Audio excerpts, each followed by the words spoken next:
And next, I will invite Mr. Sean Walsh, CEO of Hyperblog Technologies, also ex-VP of Online Marketing, Bank of America, to give us a speech on the topic of core ratios to crypto finance, a brief 12,000 years path to fusion. Welcome. I'm here. Yeah. Thank you. I need a second, though, to connect up, or maybe, thank you, everybody. Give me 1 second. Okay, HDMI, I have an adapter.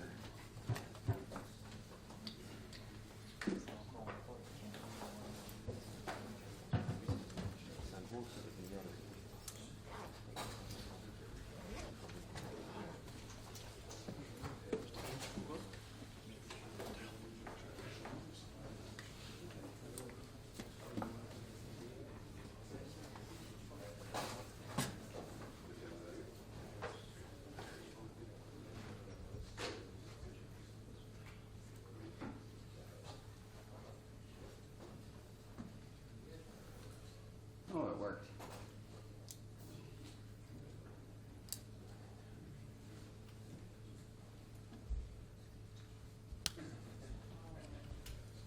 Those are my kids. It's about a year and a half old, but they're still cute.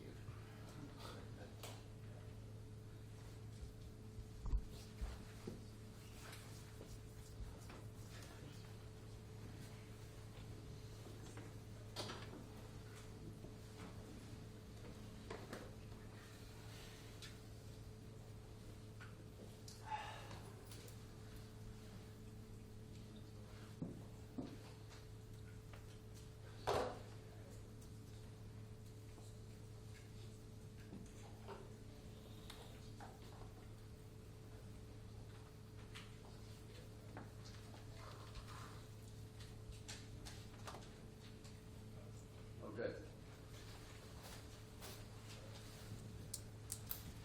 Okay, I'm ready. I want to start with a question. Please raise your hand if you're wearing a wristwatch. Please raise your hand if you're wearing a wristwatch. Hi. Hi. I'm Sean. What's your name? Jeff. Jeff. Nice to meet you. May I take a look at your wristwatch? You don't have to take it off. Just kind of show it to me. Okay. I got a good look at it. I'd like to make an offer. I'd like to make you an offer. I'd like to buy your watch with some money that I have in my pocket. So let me pull the money out of my pocket. This is a bag of money that I would like to offer you in exchange for your watch. What do you say? No. Okay. You drive a hard bargain. I'm going to leave that there just so that we know it exists. And I'm going to give you an offer of 2 bags of money for your watch. What do you say, Jeff? Tempting, but no. Still no. Okay. I can't say that I'm surprised.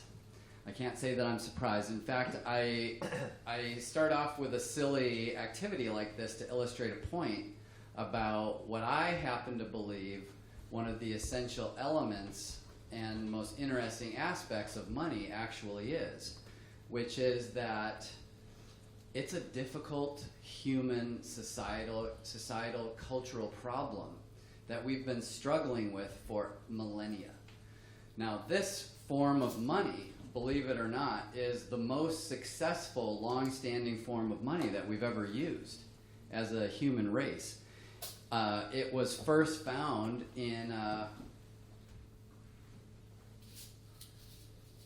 the Paleolithic era, circa 10,000 BC, and is in fact still used today in parts of the Solomon Islands and Papua New Guinea because it solved many of the characteristic problems that exist with money. And I'm going to get into what I think some of those problems are, and then we'll look at sort of a temporal progression of this problem of money and why money is so important to us as a society. But the idea is that we've kind of moved on from this, albeit a successful form of money that was used pretty widely for about, 11,850 years up until 1850, but isn't really, it's been relegated to sort of the far corners of the planet. We moved on to newer and better forms of money that are better solutions to the problem that money is designed to solve for all of us and for our interactions with each other. So let's move through that. I might have to stand over here.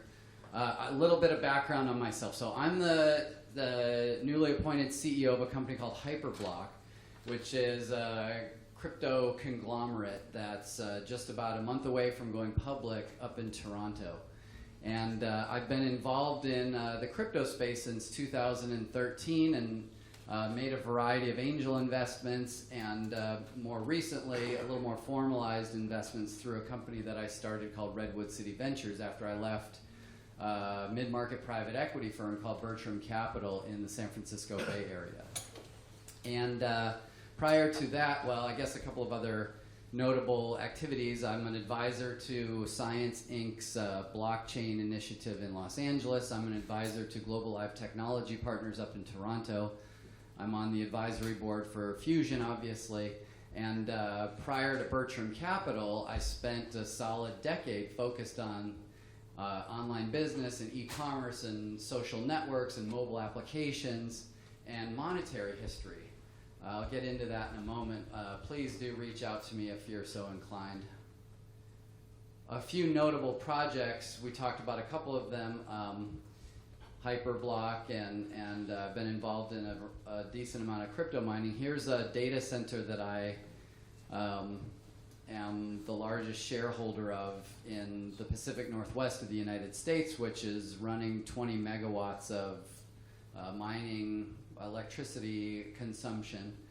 But let's get back to sort of a philosophical ideology relative to cryptocurrencies and really money, and sort of what led me to the cryptocurrency sphere. And it's this Venn diagram, which is the union of three elements of my personal career, those being e-commerce, social networking, and monetary factors. And I feel that that Bitcoin and cryptocurrencies are really amalgamation of these three vectors. And the union of the three of them is what makes cryptocurrency such a powerful form of money in the trajectory from cowrie shells to gold, to fiat currency, to Starbucks cards, to United Frequent Flyer miles, and so forth.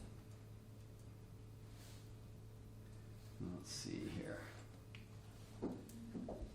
Oh, I want a quick notice for everybody. So a lot of these slides that we're going to go through, I believe, are relevant and hopefully will be interesting to the audience here today. But in the interest of full disclosure, many of them are sort of, I plagiarized myself from some of the other, public speaking engagements that I've given over the years at cryptocurrency conferences, investor conferences, and so forth. But I think as we'll go through, many of them are the ideas are relevant to what we're trying to accomplish and what we're aspiring to with the Fusion, the network, and the Fusion Foundation.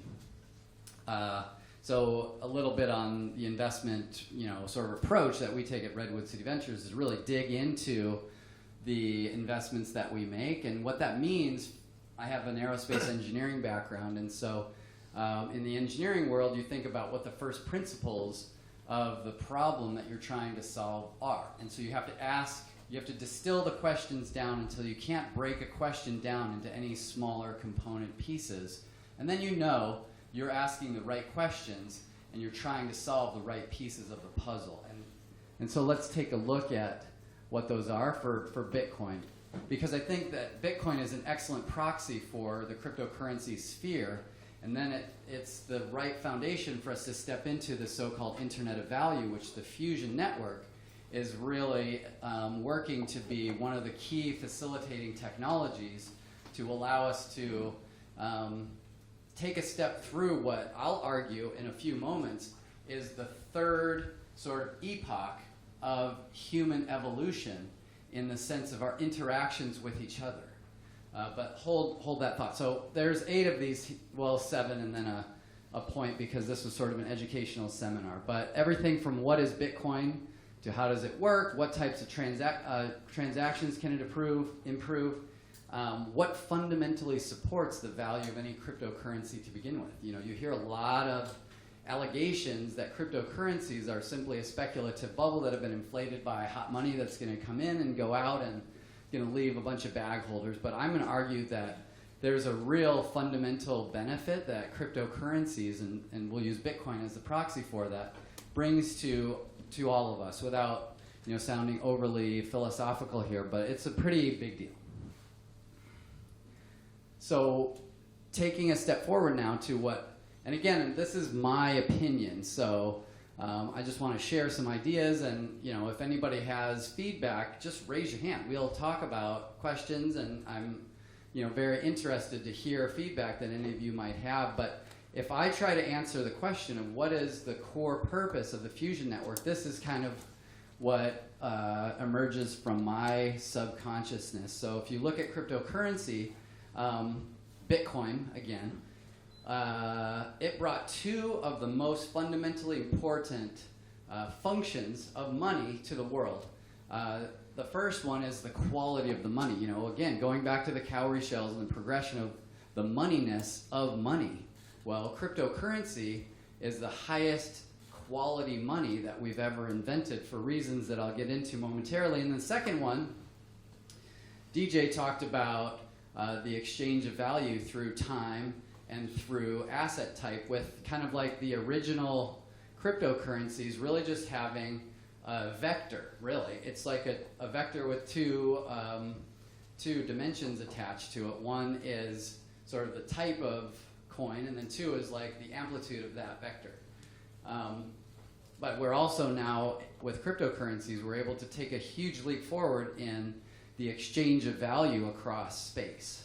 Not yet time, but space. So fusion brings us these other 2 profoundly important functions that money can serve to facilitate the interactions that we carry out with each other every day throughout our entire lives. Those being exchange of value across time, and then exchange of value across asset type. That's the interoperability concepts that DJ was talking about earlier, and locking up assets across chains and so forth.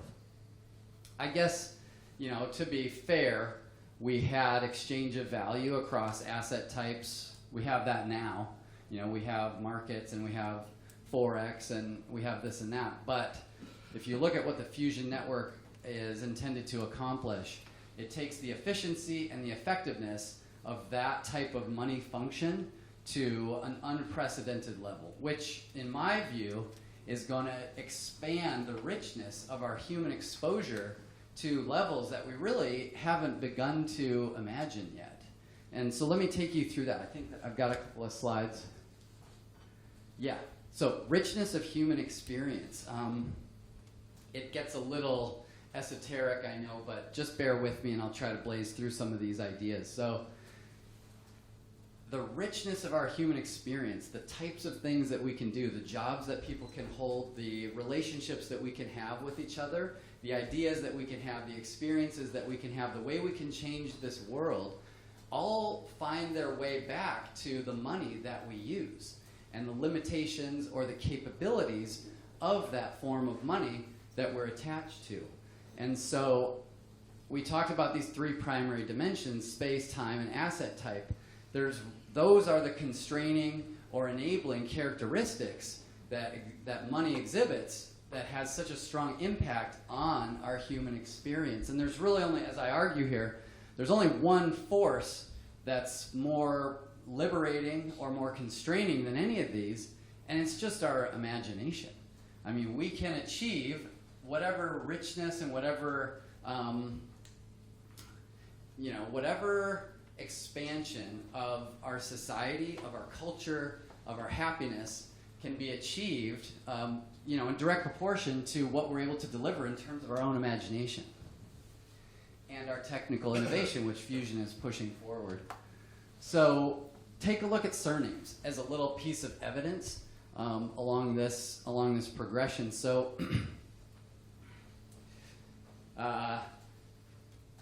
you can kind of, I don't know if this is perfect, but if you look at English surnames, you can divide them into 3 categories.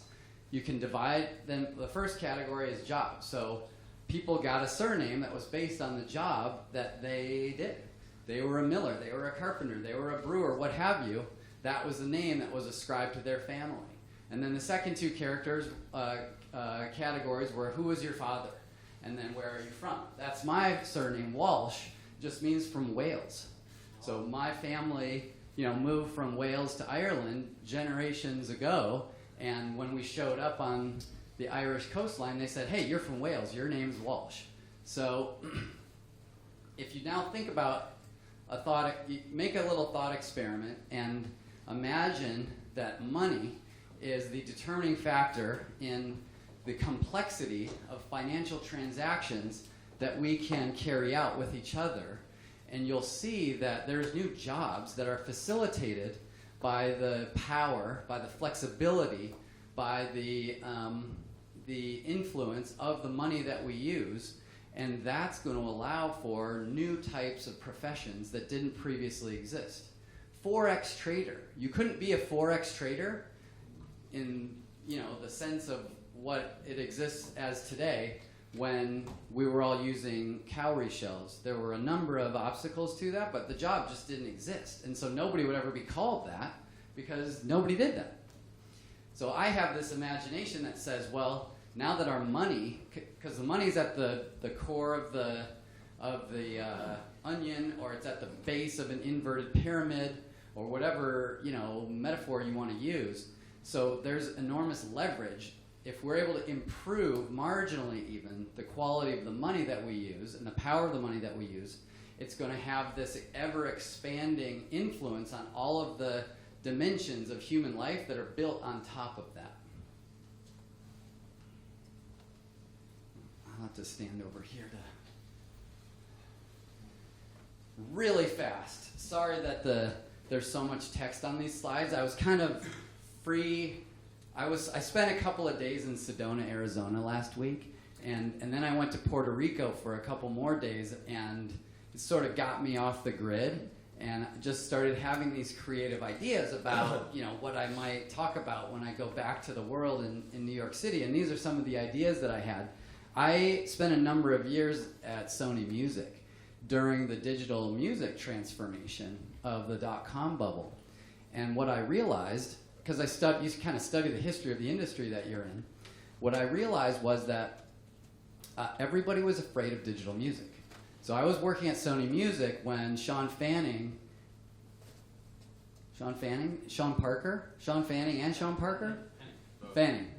when they launched the first version of Napster, the one that was centralized, not the distributed one, but the one that was centralized. And I'm not going to name names, but the guys at Sony Music, they didn't want to compete on an even playing field with digital music distribution. They just wanted to sue it into oblivion.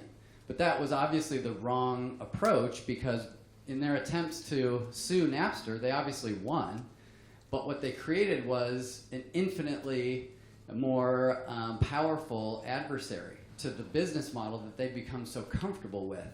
Like an infinite-headed hydra instead of a single snake. They couldn't chop off all the heads of all the nodes of the Napster network or the Kazaa network or the BitTorrent network. They still exist today, obviously, and they've absolutely eviscerated the music business.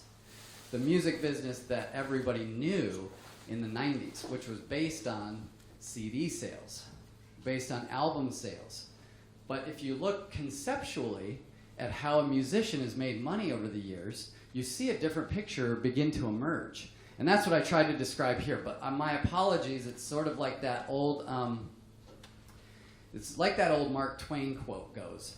He used to write a lot of letters. I read once that he wrote 55,000 letters in his adult life.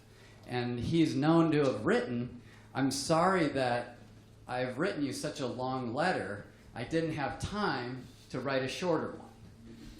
And so that's kind of like you get your ideas out there, and I'll work to refine this. So when we reconvene, I'll have some nice visual aids, and I won't have to stand up here waffling away for minutes at a time to explain these concepts. But if you think about Mozart, so how did Mozart make money when he was composing? Well, he had to find somebody to hire him, some princely benefactor, to hire him to come over to his house and play music live for him. That was, as far as I can think, the only way that Mozart would earn money during his life.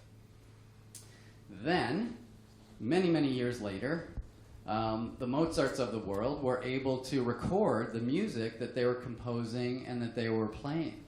And that allowed for a new type of distribution of their product and a new type of financial transaction that would put money into their bank account. And that was basically like the start of album sales. But the albums were really fragile. They were really expensive. Nobody had an early phonograph player, so it didn't make much of a difference. But it was a big difference in terms of like a percentage basis relative to the types of transactions that Mozart or his predecessors could execute originally. Then we had the advent of radio. And so that allowed for, wide broadcast, but importantly, relative to the fusion and relative to the progression of money, radio allowed for new types of transactions. So let me try to illustrate what I'm imagining here in a different way. If you have, if you draw a pie, which is all of the types of transactions, there was only one. I mean, maybe I should have made that pie much smaller. And then there were 4. And then there were 10. And it continued to grow. The types of transactions, and it's not really money, but I think you can see where I'm headed with this. And that is, there's this technological evolution that facilitated a larger pie. For the musician could only make money in one way, which was not very scalable, because he actually had to be there to perform his service, and then he was able to scale up as time went by. And even, down at the bottom, when Napster took down the music industry in sort of one fell swoop, music consumption didn't go down. The total money that was available to the music business continued to climb. It just was recast. It was splintered out into a million tiny pieces and redistributed amongst a new set of players that wasn't the incumbent players at the record labels like my employers. But make no mistake, the pie got larger. So this is sort of like one personal example that I think illustrates the idea of what we're doing here with cryptocurrencies and what we're doing here with the Fusion network. We're making the pie for money transactions bigger. We're allowing for transactions. A common refrain for me whoever I talk to about cryptocurrencies is that I'm not a revolutionary. I'm not an anarchist. I'm not trying to overthrow the government or the banking system. I'm simply trying to do what I did at the music business, which is to encourage technological progress, because I know in my mind and in my heart that it makes the pie bigger. And it will, there are redistributions, as there always are with disruptive, evolutionary steps, but who cares? That's the way we live. Human beings do not have sharp teeth. Human beings are really not very strong. We're quite weak. We're very, very fragile in terms of our body as it's exposed to inhospitable environments. So how do we survive? The way we survive is through collaboration. It's through our relationships with each other, through the transactions that we do with our money. And to the extent that we're able to increase the power and the flexibility and the adaptability of the money that we use, we bring our collective ability to survive and to enjoy our life experience to a whole new level. I think that's it on this one. Going back to Bitcoin, It's 3:30. How much more time should I spend? I don't want to monopolize the maybe another 10 or 15 minutes or pardon me? 20 minutes. Oh, 20? Oh, okay, that's plenty. So we'll talk specifically now about Bitcoin. So this gets back to the idea of first principles that I referred to earlier. So if you look at one of the first questions, it's what is Bitcoin, aka what is money? And the answer is that money is sort of like, you can look at it in two ways. There's the functions that money serves, and I'm going to get into actually a fourth function that's kind of like a meta function here in a couple of minutes. But for now, just think about these three functions. Unit of account, which is just a counting system, and means of exchange, which we trade back and forth to execute transactions, and then of course a store of value, because many of us are blessed with the ability to earn an abundance of value in exchange for the work that we provide to society in one form or another. And so, but how do you really compare different forms of money? How do we compare cowrie shells to Starbucks cards to gold, etc.? And you know, what's interesting as I learn about economics and so forth is that there's a sort of quantitative way that you can make that comparison, and that exists in the form of these 6 characteristics. But before we get to those, just a note, you know, we're going to talk a lot about Bitcoin here, and again, it's a proxy for cryptocurrencies, but just, you know, keep that in your mind as we go. My particular view is that, and many of you are aware of the so-called scaling debate that intensified over the last several years in the Bitcoin community. My personal belief is that as we sit here today, Bitcoin, the word Bitcoin, the form of money Bitcoin, actually consists of a 2-tiered monetary system, which is actually not a new development in human history.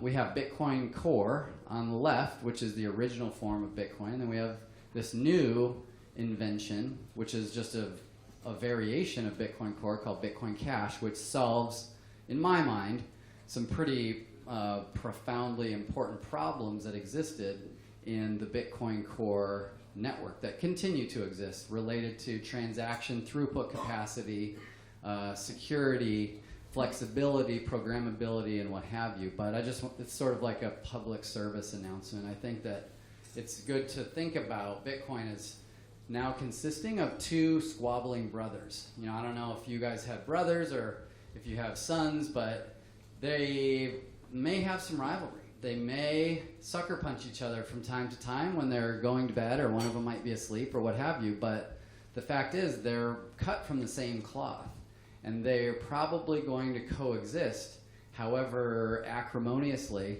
indefinitely into the future. And that's what I see happening with Bitcoin. So let's get back to the 6 characteristics. So here they are. We got scarcity, durability, divisibility, recognizability, fungibility, and transportability. Now, the only one that's not immediately intuitive, I think, is the 4th one, recognizability, which really has to do with how difficult it is to counterfeit a form of money. Cowrie shells, you know, interestingly, I think are very, very difficult to counterfeit. You know, they're rather abundant in certain parts of the world, but the fact is that it's not that easy to fake a cowrie shell, and because of the fact that they're abundant, you know, the value stored in one cowrie shell was low enough that there was no cost-benefit justification to ever counterfeit a cowrie shell. It just would never justify the investment in time and effort to do it. And that was to cowrie shell's credit as a form of money. So you can, in my view, you can quantify this. So these are polar charts, of course, of those 6 dimensions for 6 different forms of money. Cowrie shells, gold, the US dollar, Argentinian pesos, frequent flyer miles, and Starbucks cards, which I would argue, of course, are all forms of money. And now let's look at, you know, I'm a little biased, and I'm sure everybody in this room is a little biased, but I happen to feel that Bitcoin scores pretty highly on this scale, these 6 scales. And then it yields like a total score of 22 out of 24 points. So let's look at all the forms. And this is sort of chronologically from left to right. We got cowrie shells, gold, and then we have sort of a little bit of a swoon, a downswing in the objective or quantifiable quality of money. And then all of a sudden, Bitcoin comes out of nowhere and, scores pretty well on these dimensions. And so that's kind of like the quantitative view, but is there another way? Because here's the perennial question that we all get. Like, what's underpinning the value of Bitcoin? Like, what's backing it? What's backing Bitcoin? I think this is part of it, but I think there's something that you might really relate to that's even more powerful, a better, kind of a qualitative or an intuitive representation of what backs the value of Bitcoin. And it's neck tattoos. Neck tattoos are maybe the best representation that I can think of why Bitcoin is valuable. Because remember, let me see if I can back up. Look at the bottom. All of these quantitative characteristics, they boil down to the trustworthiness of the money, aka the faith that its users have in its future value as a form of money. Okay? We're going to get to why that's so important in a minute, but I think everybody can probably get their head around that. And what's a better representation of somebody's faith in the future than tattooing the darn thing on the side of their neck? I mean, you believe that Bitcoin's going to be worth something, pretty far into the future. If you have a 5-inch diameter tattoo of it on the side of your neck. That's all I'm saying. You got faith. And this led me to think, well, is this new? Or is this like a reliable indicator of the quality of money? And so I started, obviously start at Google. And I found out that it's not new. I found out that we've been tattooing ourselves with money that we have faith in for a while, maybe for millennia. Because that coin on the upper right is Roman imperatorial coinage from the first triumvirate, circa 59 BC. That's Julius Caesar's face on somebody's body. Now, of course, that's not like a contemporaneous photograph from 59 BC, but I think I can convince at least a third of this room that somebody got that coin tattooed on their neck in 59 BC. And maybe 12,000 years ago, the Paleolithic ballers of the world were getting cowrie shells tattooed on their neck. Because we're doing it today, and human nature doesn't change that fast, right? All right, let's move on. Quickly, the pitch to own Bitcoin. There's 6 points that I typically make here, relating to the uniqueness of the store of value, the almost inconceivable scarcity relative to the total addressable market of 3 billion internet-connected adults, 1.5 billion of whom do not have a bank account.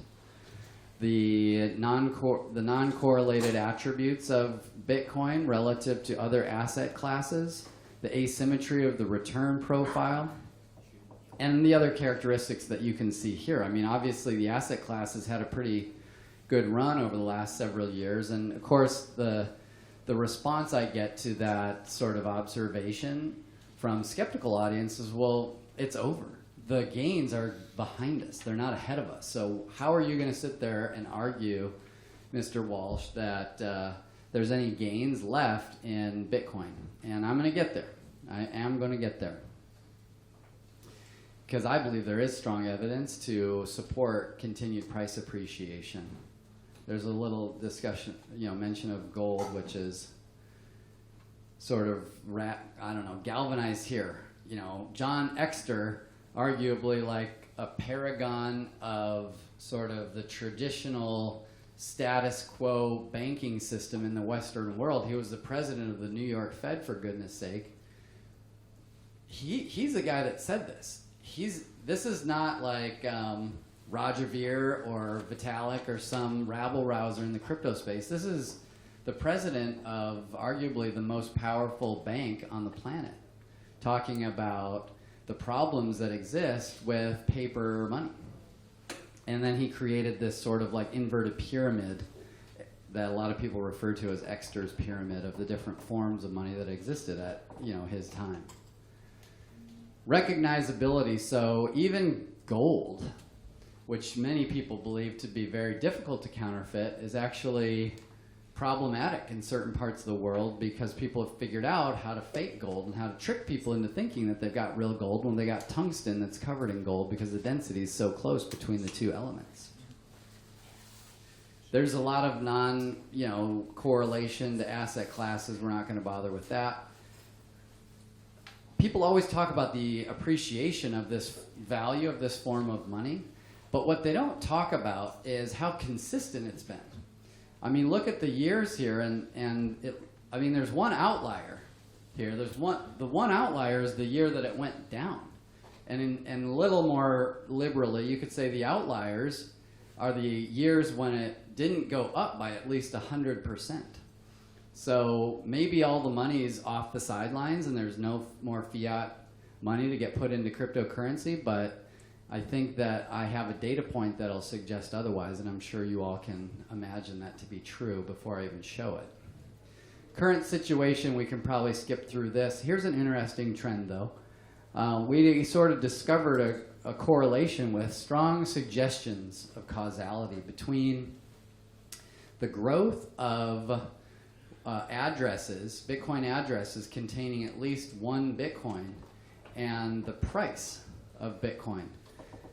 So for a 2.5-year period from July 2015, we saw 1.8% month-over-month growth in the size of one BTC addresses and a corresponding 9.8% month-over-month growth in the price of Bitcoin. Now, you can't prove that one's driving the other, but you can sure see that they're moving together. And, like I mentioned early on, I spent almost 15 years of my career building online products and building social networks and running e-commerce businesses. And one thing that I learned was that the usage, the adoption, the customers that you acquire are what drive the value of your network. If you're launching a marketplace, whether it's a nightclub, because the nightclub's a marketplace, whether it's a classified advertising website, whether it's a social network, or whether it's a cryptocurrency. A cryptocurrency is a social network.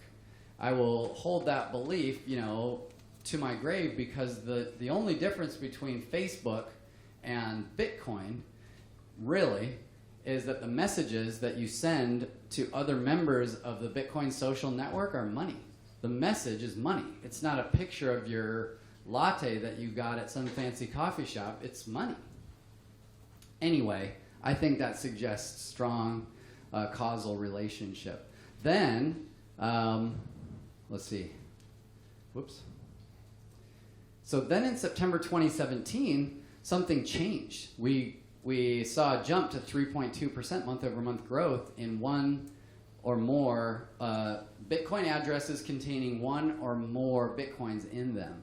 And we see a corresponding price, as I'm sure you all remember, of 31% month-over-month growth in the value of a Bitcoin, which is starting to, suggest further causality, in my opinion, and certainly, introduce a question as to, well, why? Why did it grow so fast? And what's really fundamentally underpinning that appreciation in value? And then in early 2018, what did we see? Well, interestingly, we saw the growth of addresses with one or more Bitcoin in them drop to zero. It just flatlined on mid-December, call it. And you can see, and I don't have to show it to you, the value, the price of a Bitcoin dropped precipitously, coincident with that, flatline in growth. Because I believe that this address growth is the representation of broad market demand for the product, for the network, so the so-called network, the social network of Bitcoin. And we're going to skip through some of this stuff. It's a resilient product. This is sort of funny, and then not in a sort of insulting way, but the reality is that Bitcoin and cryptocurrencies are such a transformative force and such a volatile beast that it sort of makes anybody that tries to prognosticate short-term value fluctuations look silly. Even the most powerful, minds in the financial world who on September 12th, consider Bitcoin to be a fraud and then, a couple of months later recant their position because they watched the value of the Bitcoin network triple, more than triple. And now it's back again. It's just up and down. And so there's funny memes about it. This is one of my particular favorites. Yeah. You just don't want to get into the business. There's two things you don't want to do in cryptocurrency. One, you don't want to proclaim the death of Bitcoin. If you proclaim the death of Bitcoin, you will end up on the Bitcoin Obituaries website forever. And if you try to predict the short-term trajectory of Bitcoin price, you're going to look silly also. The reality is that, and this is courtesy Dan Moorhead at Pantera, that the one trend, the one cycle that exists and seems it will always exist is the fact that it is very volatile. The downswing that we saw in crypto prices through the winter was the 8th cycle that we've been through since 2009, so it's certainly not an exception. It's the rule. How does Bitcoin work? I don't think we need to talk too much about that. About distributed networks. We talked about the music business. I'm going to blaze through. This is transaction capacity. I talked a little bit about the difference between Bitcoin Cash and Bitcoin Core. Bitcoin Cash, interestingly, completed an upgrade this week, which took its transaction capacity from something like, 3.3 million transactions a day capacity to 12 million transactions a day capacity, and added something that's called opcodes, which are Boolean operators that allow for pretty powerful programmable functions on the Bitcoin Cash blockchain, which starts to take Bitcoin back to its original roots as essentially a smart contract platform, just like Ethereum is now. I mean, these opcodes actually existed in the Bitcoin Core network a few years ago, but they were stripped out for reasons that are kind of beyond the scope of this discussion. Okay, fundamental drivers. IC5, the use as a means of exchange, Metcalfe's law, which we'll talk about, the customer base growth, which we already touched on, more neck tattoos around the world. Everybody's going to get a neck tattoo of Bitcoin. And then there's this idea of the price elasticity of supply as it contrasts against a PE ratio if you're looking at kind of like a stock investment or an equity investment or something like that. So let's dig into what that really means. So starting with Robert Metcalfe. I need to take my jacket off. Hang on. Is this still working? Okay. So I'll talk while... Robert Metcalfe was a telecommunications engineer, and he's credited with coming up with a representation of the value of a telecommunications network as being directly proportional to the square of the number of nodes on that network.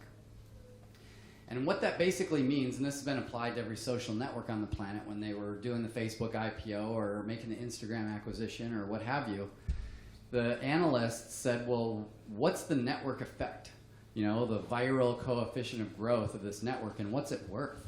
Because there are users of the network, but when you have only 2 users, like in the upper left, you have a very low value network. And in fact, the cost of adding new nodes to the network far exceeds the increase in value of the network overall.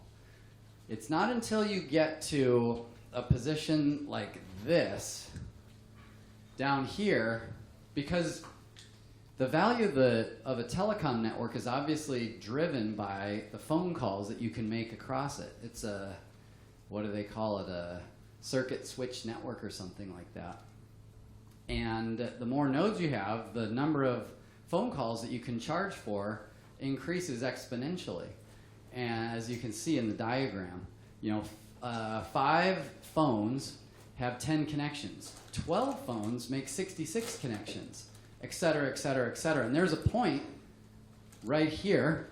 There's a point right here, which is called this critical mass crossover point, where the cost of adding nodes to the network is outstripped by the value of each incremental. See, this is like a linear relationship where you're just paying a certain amount for each node, but then all of a sudden the value of the network starts to outpace the cost of growing the network. And that's what every marketplace developer and sponsor and promoter is looking for. They're looking for this inflection point here because that's their payday.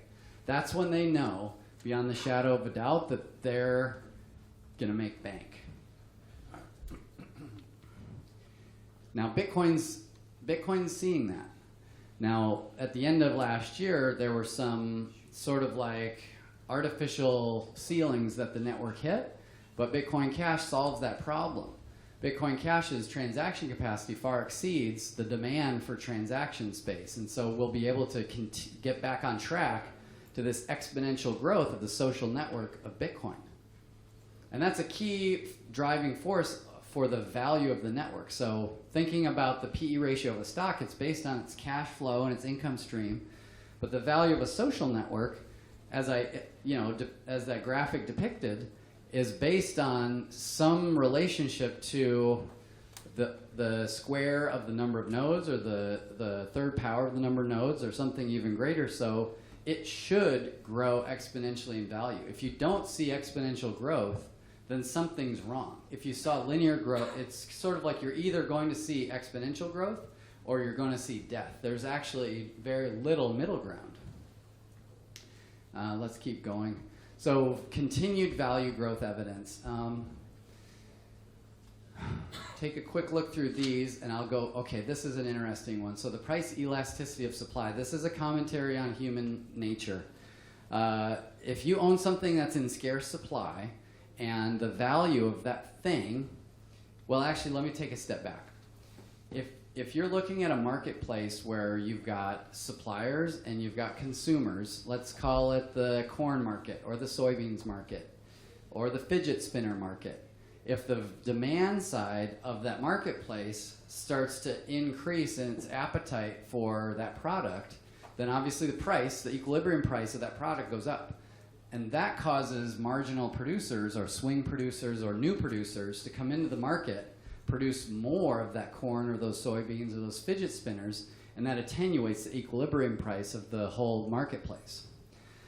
But it doesn't work like that with Bitcoin, because you can't increase the supply of Bitcoin. The supply of Bitcoin is actually decreasing, regardless of what we might like to do. The supply side of Bitcoin is decreasing to zero. And if you look at it on a short time horizon, you've got about 50,000 newly minted Bitcoins a month, and then you've got the other marginal supply, which is pre-existing holders. But this gets to the human nature part of things. If you know there's only one market for a product that you're interested in, aka Bitcoin, there's only one global market for it. So if you have some Bitcoin and the price starts to go up, and you sell your Bitcoin into the market, where are you going to buy it tomorrow? You're going to buy it. If you want to buy it, you have to go back to the same market that you just sold into. So if you have a lot of Bitcoin and you see the price start to go up, you don't sell. You say, I'll wait. I'll wait till tomorrow to sell. Because guess what? It's going to moon. It's going to go to the moon, and I'll sell once it gets to the moon. And that's actually an interesting contributing factor to the wild volatility that we see, because it's just like this vacillation of human fear and greed. We just swing from one extreme to the other. But it's very unique. I don't think there's another product that has ever existed in mankind that has exhibited this negative slope to the price elasticity of supply curve. Annual Bitcoin expansion is obviously going down. There's a lot of institutional money flow. That's kind of old news at this point. Bitcoin futures market, so there's new ways to take exposure on Bitcoin. Institutional money flow a little bit more. This is sort of like commentary on, my portfolio company, Hyperblock, which is going to be a public company in the melee up in Toronto here in the not too distant future. So I mentioned the capital sitting on the sidelines, like fiat money, and obviously, if you really look at the numbers, we're nowhere close to even scratching the surface of the iceberg, to combine metaphors here. We've taken maybe, 0.1% of the fiat money of the world and converted it into cryptocurrency. Forget about the $500 billion market cap that you see trumpeted on the news. That's not a real representation of how much fiat money was transmitted. The fiat money transmitted from, the fiat side of the coin to the crypto side of the coin is a tiny fraction of that. And in the transfer process, because of goodwill, because of market optimism, there was this enormous step up in the market capitalization. It's like a leverage or a torque type of a thing, but we've hardly converted any fiat currency into fiat money into crypto money. There's some risks. I want to get to the fusion stuff. Jeff, I have another question for you. You didn't. I'm taking those back. I'm actually taking them back now. I'll keep them here. But I have another offer for you that I know you're not going to take because it's not even as attractive as the first offer. This is a AAA battery, okay? Will you sell me your watch for this AAA battery? No. Okay. I won't go through the whole rigmarole of it. I'll get to the point. The point is that money is just like a battery. Money is just like a battery. What do I mean by that? Okay, well, what is money? We talked about the three primary functions of money, but there's a more abstract, like higher level, more fundamental element or aspect of what money is. It actually is a storage mechanism, just like this battery. It stores energy. What kind of energy? Well, there aren't really different kinds of energy. It's just energy. You can transform it into kinetic energy, electrical energy, thermodynamic energy, whatever. But it's just energy. There's energy in the universe, a lot of it, like more energy than we could ever imagine. And so we store some of that energy in the batteries that we've produced. Well, I would argue that if you think about human energy, like the energy that's inside of me, the energy that's inside of you, the energy that's inside of everybody in this room, we store it in this. We store it, we give our energy and our ingenuity in exchange for money. And that's why money is so important to us. It's not because of the fact that we can buy fancy stuff with it. It's because of the fact that we know we have we think we have a limited amount of energy. We actually don't, but we think we do. We certainly have a limited amount of time in this life on the planet, and we kind of tend to want to accumulate as many of these as we can in exchange for that time. But what's interesting about this battery that's sort of very similar conceptually to this battery is that it exhibits many of the same characteristics. So there's like this idea of density. Like how dense is the energy storage in this battery? I don't really know, but I do know that a lead acid battery, I grew up in a tiny Michigan farm town of about 1,000 people. So most people would just drive their tractor into town to the grocery store. And those tractors have really heavy, really inefficient, low density energy storage units, on the back under the seat or wherever it may be. But if you're in where I used to live in Redwood City, California, and most people have some version of a Tesla. And so those batteries are very high density form of energy storage because you have to be able to drive fast on the freeway and so forth. Well, money has the same characteristic. It's the density of its storage. I mean, this is exactly the same size. This is a $1 bill. This is exactly the same size as this $20 bill. But the density of the energy that's stored in this physical space is 20 times higher. And here's 100. This is 100 times higher than something that's exactly the same size and the same shape and whatever. It just stores a lot more, just like a battery does. And then there's an idea of, you know, the durability of the battery, how fast you can charge it, how fast you can discharge it. The allegory to that, or the analogy to that, for this money type of battery, is what type of transactions, like how many transactions can the money battery that we're using, how many types of transactions can it support? So one of the things that I did in the mid-2000s when I was doing the mobile businesses and the online businesses and the social networks was, because I was part of the Los Angeles Real Estate Investors Club from 2004, I got the bright idea in August of 2006 to start shorting regional bank stocks that were exposed to Alt-A and subprime mortgages.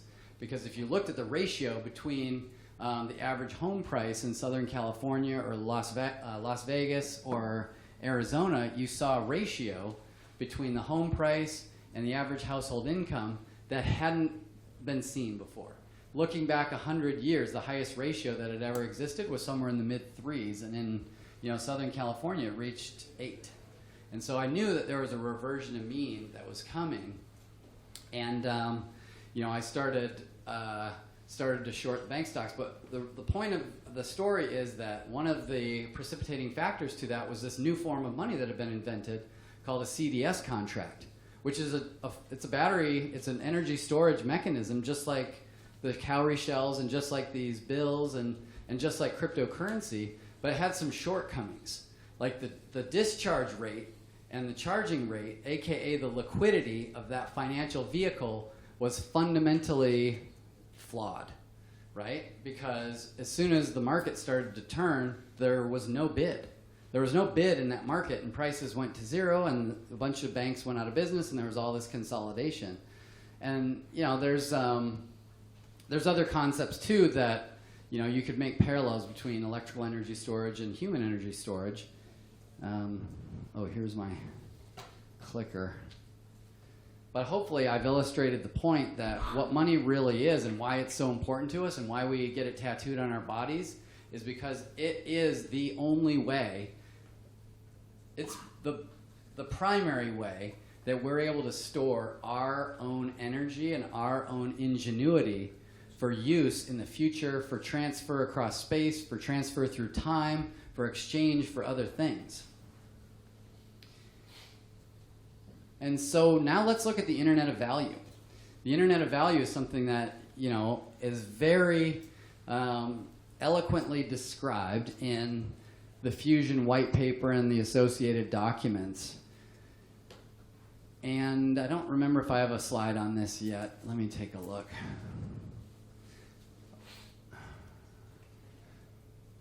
Oh, good, I do. Okay, so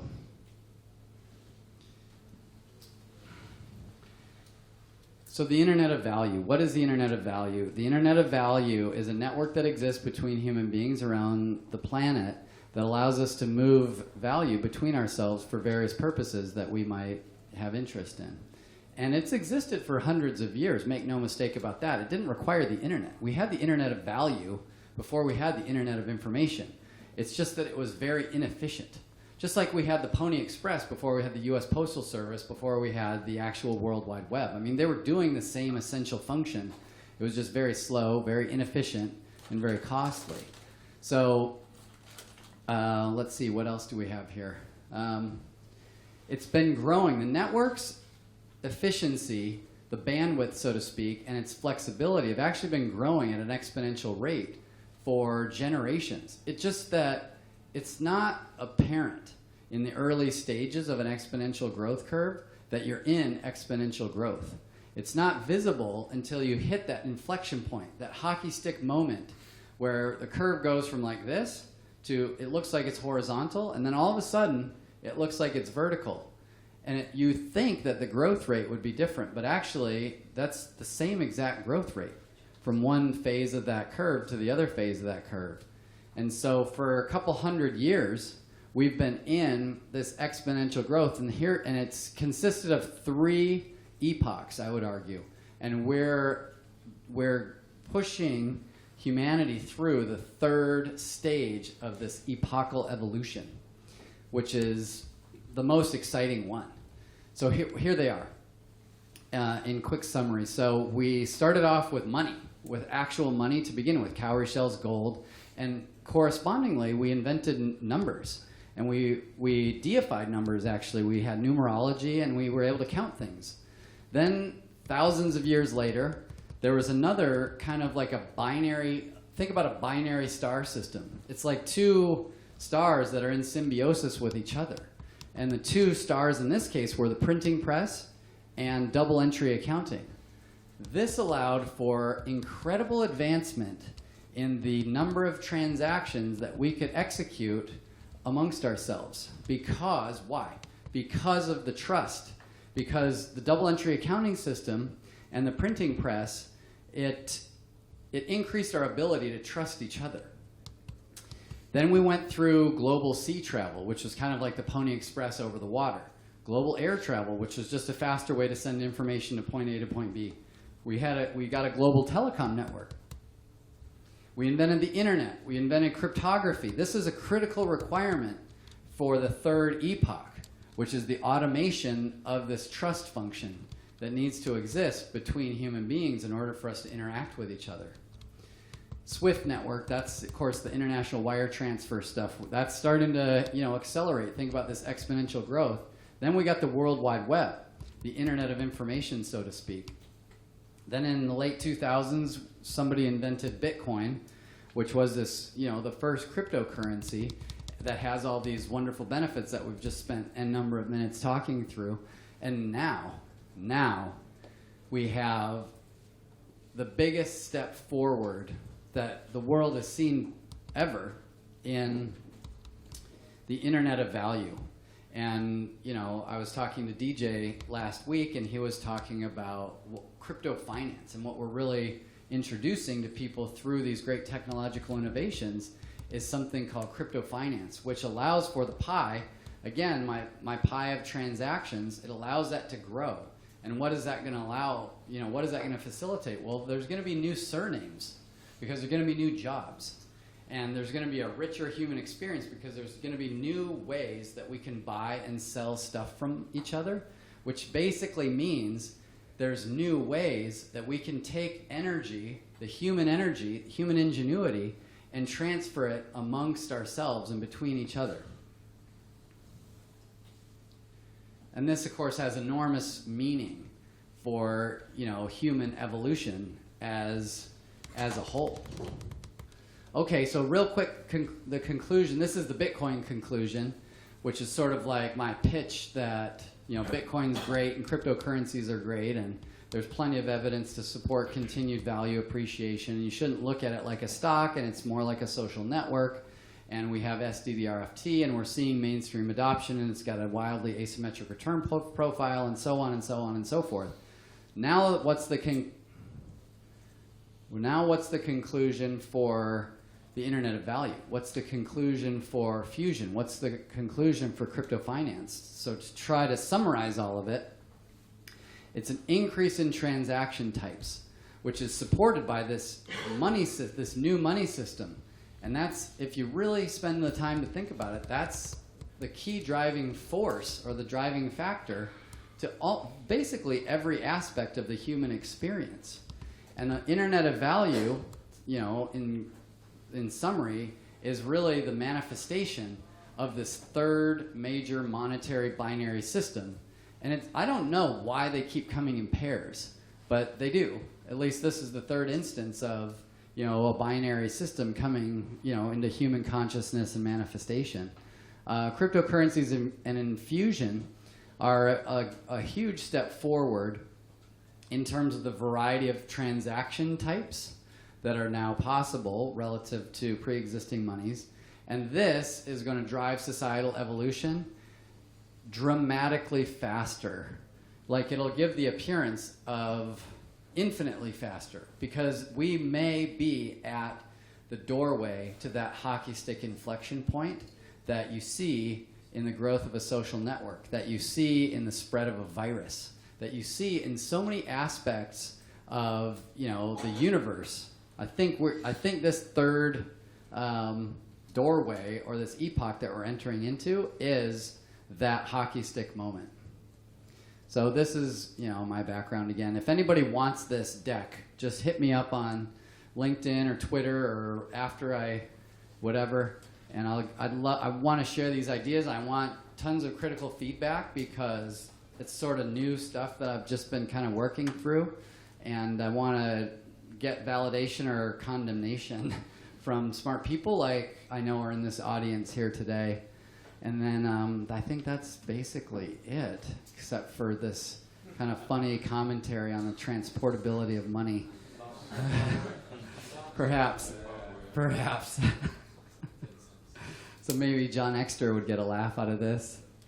But thank you all so much. I appreciate your time.